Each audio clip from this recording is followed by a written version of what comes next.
নৱগ্ৰহ শ্মশানত মুখ্যমন্ত্ৰী ডক্টৰ হিমন্ত বিশ্ব শৰ্মা নৱনিৰ্মিত মৃতদেহ সৎকাৰস্থলী মুখ্যমন্ত্ৰীগৰাকীৰ মুকলি কৰা হ'ল নৱনিৰ্মিত 4খন মৃতদেহ সৎকাৰস্থলী লোকপ্ৰিয় গোপীনাথ বৰদলৈ স্মৃতিসৌধ পৰিদৰ্শন কৰিলে মুখ্যমন্ত্ৰীগৰাকীয়ে।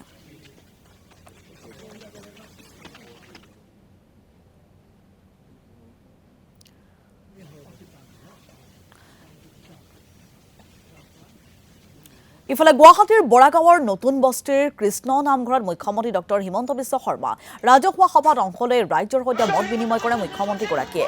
মুখ্যমন্ত্ৰীগৰাকীক সংগ দিলে ৰাজ্যিক বিজেপিৰ সভাপতি ভৱেশ কলিতাই। পাহাৰীয়া অঞ্চলটোৰ ৰাইজক ভূমিপত্ৰ প্ৰদান কৰিবলৈ মুখ্যমন্ত্ৰীক আহ্বান অঞ্চলবাসীৰ। দুৰ্গা পূজাৰ পূৰ্বে অঞ্চলটোৰ পথ মেৰামতিৰ আশ্বাস মুখ্যমন্ত্ৰীৰ। 4টা পানীৰ বৈন নিৰ্মাণৰ লগতে সভাঘৰৰ বাবে 10 লাখ টকাৰ অনুদানো ঘোষণা মুখ্যমন্ত্ৰী ডক্টৰ হিমন্ত বিশ্ব শৰ্মা। আমাৰ 10 নম্বৰ ৱাৰ্ডত ৰাস্তা ঘাটৰ অলপ সমস্যা আছিলে। আজি ৰাইজক লগ পাই সমস্যাখিনি সমাধান কৰাৰ বাবে আমি ব্যৱস্থা হাতত লৈছোঁ। বিশেষকৈ আমাৰ গাখীৰ চকৰ ৰাস্তাটো বহুত মানুহ অহা যোৱা কৰে, বহুদিন বেয়া হৈ আছিলে। এতিয়া আমি পূজাৰ আগতে ঠিক কৰি দিম।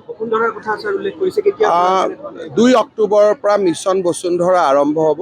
এইবাৰ আমি গুৱাহাটীৰ মানুহৰ কাৰণে প্ৰিমিয়ামটো যথেষ্ট কম কৰি দিম, যাতে মানুহখিনিয়ে মাটিৰ পট্টাখিনি ল'ব পাৰে।